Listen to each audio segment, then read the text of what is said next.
Hey guys, Wigglytop here again, and first and foremost, I would like to apologize for the month wait on this episode.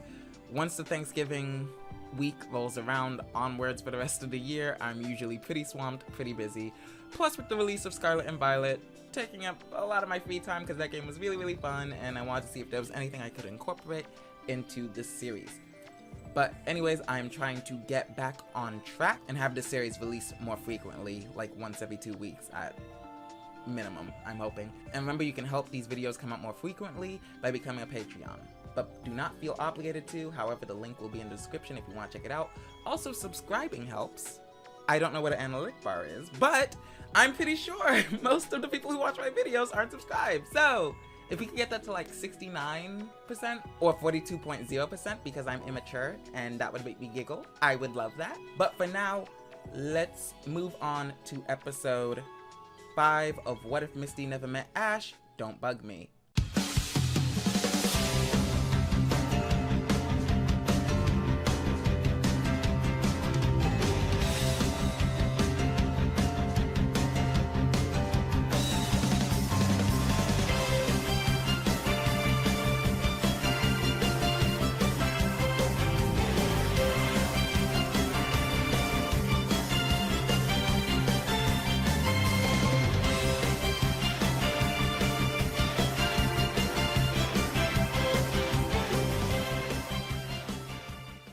We pick up with Misty and Tanner at a Pokemon park, celebrating the first gym victory with their Pokemon, and taking a break from training. The two trainers sit on a park bench watching their Pokemon play in and around the fountain, as Misty admires her badge. "Staryu really showed up in that battle for you, huh, Misty?" Tanner says. "Yeah, it was like I could feel its determination even after taking that hard hit from Onyx. And I was going to switch. It was like I heard Staryu saying, 'I can do this, I won't let you down.' And then Staryu just stayed strong for the win," Misty responds. "Yeah, I noticed that as well. Even back at Mount Moon, Staryu didn't stay down, even after taking that hard hit from that super strong Lurantis. I just hope that's the last time we'll have to fight them," Tanner adds. "Yeah. Listen, Tanner, about Mount Moon, I'm really sorry about how I yelled at you there. I should have apologized earlier." "Don't worry about it. I'm sorry too. Between wannabe Dr. Seuss and Clefairy's antics, that was bound to make anyone wrathful." "Yeah," Misty says dejectedly. "Something wrong?" Misty looks up at the Pokemon and sees them all playing. She sees Clefairy convincing Swadloon to look in the water before splashing his face. Swadloon scowls. Then the 4 aquatic Pokemon, Goldeen, Staryu, Palpitoad, and Stunfisk, see this prank, glare at him, and all squirt water at the fairy prankster, knocking him off the fountain edge, causing him to bonk his head on the ground and get dizzy eyes, while Woobat and Zubat laugh from on top the fountain where they're perched. "It's just that I have no idea what to do with Clefairy. He's not a water type, nor does he want to listen or do anything he doesn't deem fun. So he has no want to battle." "Well, why didn't you just let him go back at Mount Moon?" Tanner asks. "Well, Seymour said the rest of Clefairy's species didn't like him. Plus, with what Pert did to Stunfisk, I don't think I could ever release a Pokemon and make them feel unwanted like that." "I get it. Well then, how about we found an outlet for Clefairy and his pranks?" "An outlet?" "Yeah. What about using Clefairy in contests?" "I don't think his pranks would go over too well in the appeals." "Not the appeal stage, the battle stage.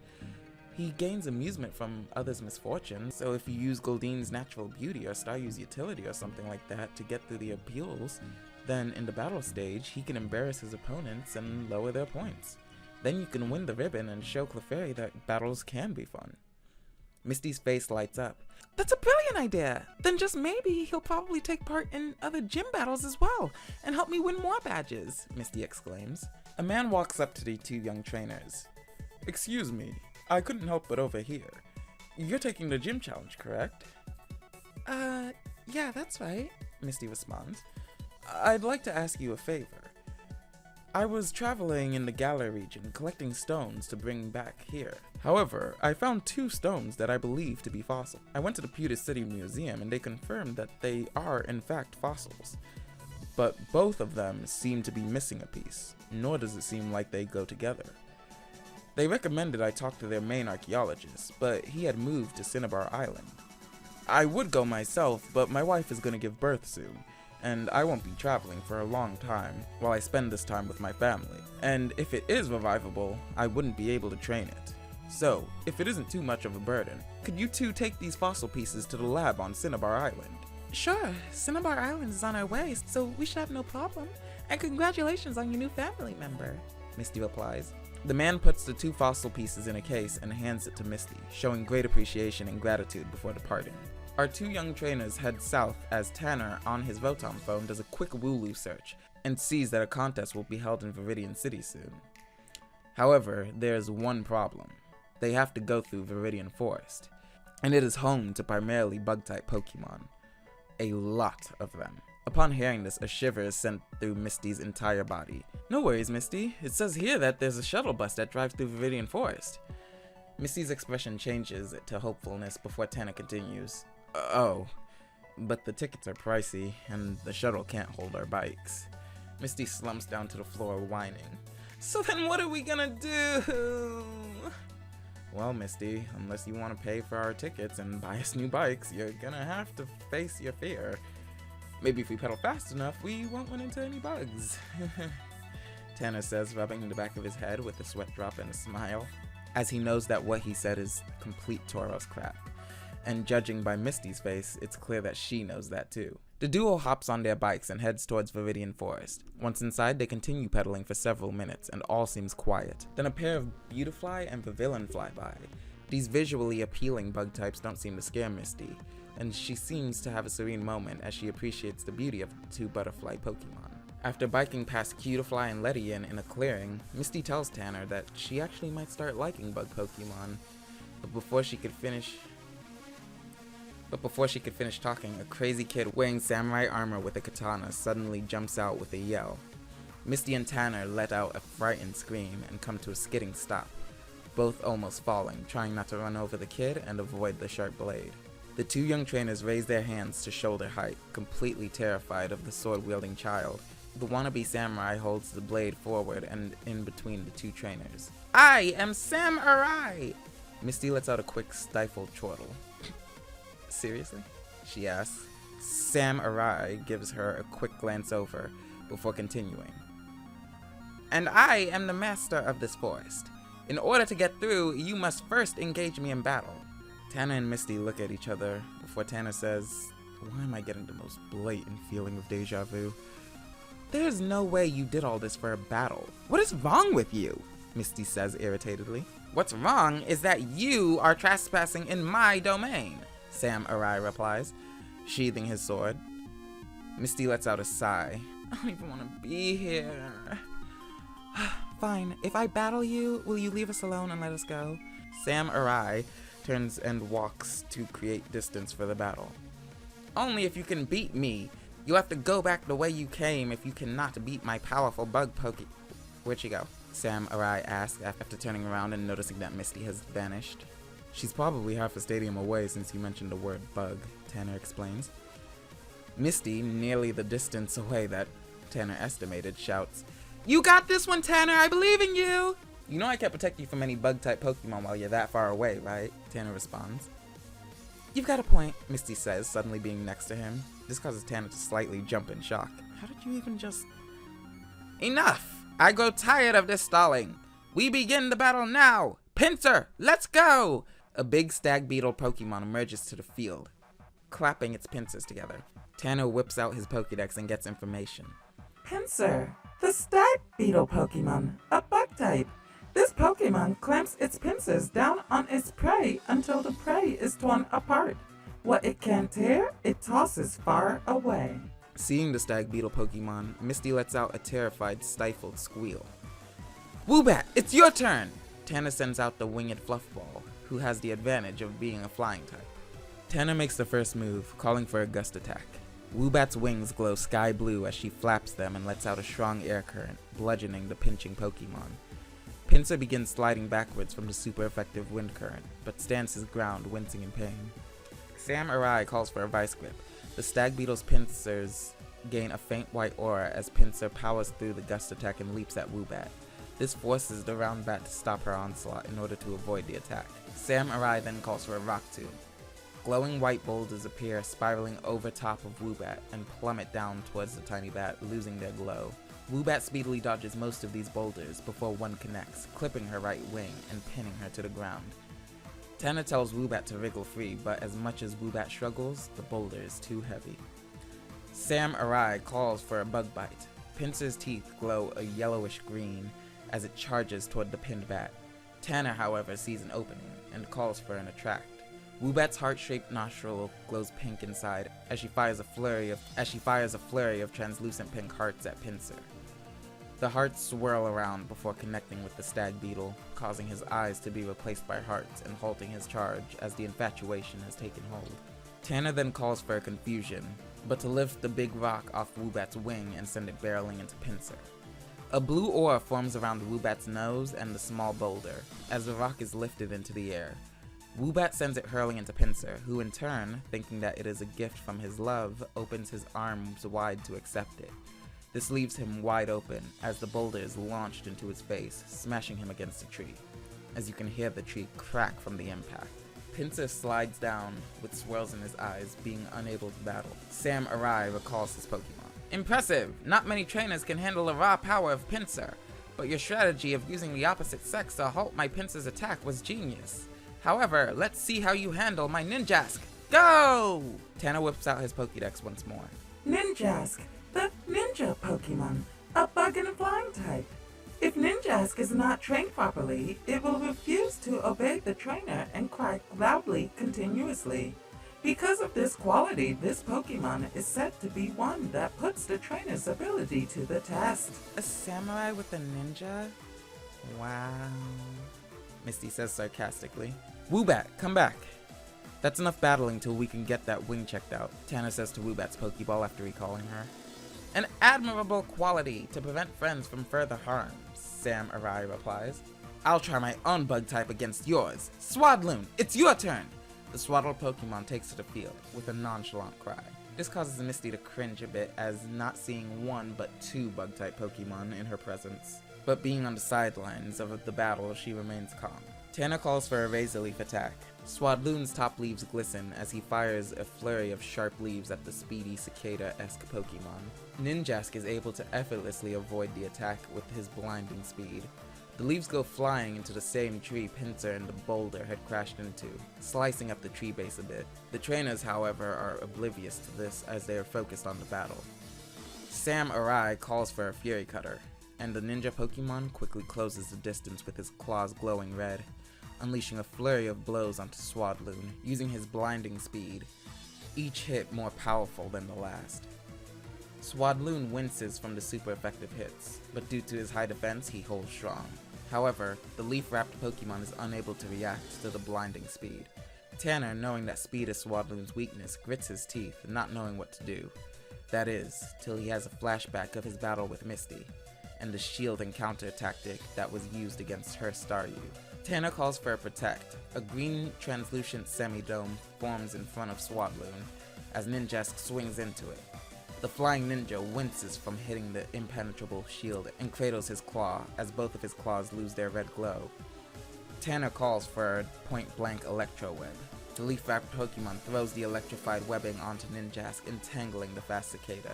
Ninjask seizes from the electrocution before Samurai calls for a Fury Swipes to shred the webbing and free his Pokemon. Ninjask follows this direction, and once freed, is barely able to fly above the ground. As for all the speed that he has, came at the cost of his defenses. It's clear to tell from the condition of both combatants that one more move will end this battle. The two opposing Pokemon stare each other down, breathing heavily until a loud cracking sound can be heard, gaining the attention of Pokemon and Trainer. Misty drops her bag to cover her ears as everyone looks behind Samurai, as the tree that was battered by battle cracks and tips over, falling toward the trainers. The trainers and Pokemon scream and scatter in a panic as to not be crushed as the large tree comes crashing down with a loud thud that echoes through the forest. The trainers shield themselves from the forest debris of dirt, grass, twigs, leaves, branches, and all other things that go flying when a tree falls. When the dust settles, it appears everyone is okay, but it is also just as apparent that after everyone had scattered, the large tree separated the group. with Misty, Ninjask, and Swadloon on one side, and Tanner and Samurai on the other, as well as Misty's backpack. Swadloon! Misty! Are you okay? Tanner yells. Ninjask! Are you alright? Samurai asks, as neither of the boys can see over the fallen tree to see Misty or their respective partner Pokemon. The two bug Pokemon let out an affirming cry as Misty replies in a shaky yell, I'm fine, just please come get your bugs! Whew. Well, we should go get them before she freaks out even more, Tanner tells Samurai, as he walks over and picks up Misty's backpack. Suddenly, loud buzzing can be heard from the direction where the tree had fallen. Over the tree line, a swarm of Beedrill flies up towards the trainers. This causes Misty to freeze up and scream in horror, but this was a mistake, as the scream causes the Beedrill swarm to fly towards the red-headed trainer. Swadloon hops in front of Misty, who had stumbled backwards, and uses Protect, this time making a large full dome, protecting not only itself, but Misty and Ninjask as well. The Beedrill swarm unleashes an onslaught onto the green shield, each Beedrill using Twin Needle attack. To Misty, it's clear to see that maintaining this massive shield that is way larger than his body is taking a toll on Swadloon, who is still exhausted from the battle with Ninjask, and Misty grows concerned for the small Pokemon. Zubat! Supersonic attack! Tanner's voice calls out. Sonic waves pass through the clearing, confusing the Beedrill and causing them to stop their onslaught on the barrier and begin attacking each other. Swadloon releases a concentration on the shield with a cry of relief before almost immediately collapsing from exhaustion. Samurai recalls his Ninjask, while Misty, ignoring her fear of Bug-type Pokemon, picks up Swadloon, shielding him from the Beedrill stingers that are flailing about in a confused frenzy. She then rolls from under the Bug-types, catching a slight sting or two. However, this doesn't bother her at this time, as all she cares about right now is Swadloon's condition. Once out of harm's way, Tanner calls for a whirlwind, and Zubat flaps his wings at high speeds, creating a strong air current that blows the swarm away. Misty cradles Swadloon, who is still unconscious. Swadloon, please be okay. You saved me, even after I hadn't treated you fairly. I'm so sorry. Just please be okay so we can start again. Misty says as a single tear rolls down her face and onto Swadloon. Swadloon then begins to glow in an evolutionary light, as he increases in size and grows a body. When the light fades, a Leavanny appears with his head in Misty's lap. When he opens his eyes to see that Misty is okay, he smiles with a weak cry. Tanner whips out his Pokédex. Leavanny, the nurturing Pokemon, a bug and grass type. Upon finding a small Pokemon, it weaves clothing for it from leaves by using the sticky silk secreted from its mouth. Tanner walks up to Misty and Leavanny and kneels down. Misty, are you okay? He asks. Yeah, I'm fine, Misty replies. You know, Misty, I thought Swadloon was close to evolution, and I guess creating a genuine bond with you, and you overcoming your fear to embrace him, must have been the final push he needed to evolve, since Swadloon evolves off friendship, Tanner explains. Wow, that's amazing! Misty exclaims, cradling and embracing the newly evolved Pokemon. We cut to the three trainers standing in front of a small forest path. It was an honor to meet you two. I learned so much as your Leavanny showed great determination in defending his friends, and you, Misty, showed great strength overcoming your fear to defend your friends. Misty and Tanner just smile at each other. You two can take this path to Viridian City. It's faster than the windy path the shuttle bus has to take, especially since you have bikes. Thanks, Sam. It's Samurai. I'm not calling you that, Misty responds with a slightly agitated tone. Samurai gives her another quick glance over with a grumble. Well, Tanner, the next time our paths cross, we'll have to finish our battle, Samurai suggests. I look forward to it, Tanner says with a handshake. Just make sure not to knock a tree down and disturb the Beedrill next time, Misty interjects. Tanner and Samurai sweat drop with a nervous chuckle. Our two protagonists then take off with a wave. Once out of earshot, Misty asks, You're not really gonna come back to battle him, are you? No. Matter of fact, as soon as we're out of the forest, I'm calling Officer Jenny. Send that maniac to jail. Misty chuckles in agreement. The two trainers make it out of Viridian Forest after about an hour and a half of biking. Once in Viridian City, our two heroes revitalize their Pokemon and get Woobat's wing bandaged. They also get a room in the Pokemon Center that hasn't been blown up. The duo then head to the gym, and when they reach, there are two guards that are outside the gym. That's a little unorthodox. my gym nor Brock's gym had guards outside of them. We have security inside usually. I wonder if something happened, Misty tells Tanner.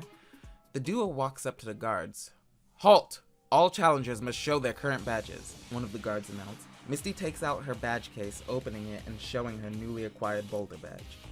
When the guard sees this, he informs her that gym leader Giovanni will not be taking challenges when less than 6 or more gym badges. What? Gym leaders have to accept all challenges, just like mine. Tanner nudges her to cut her off, as she almost let it slip that she's a gym leader as well.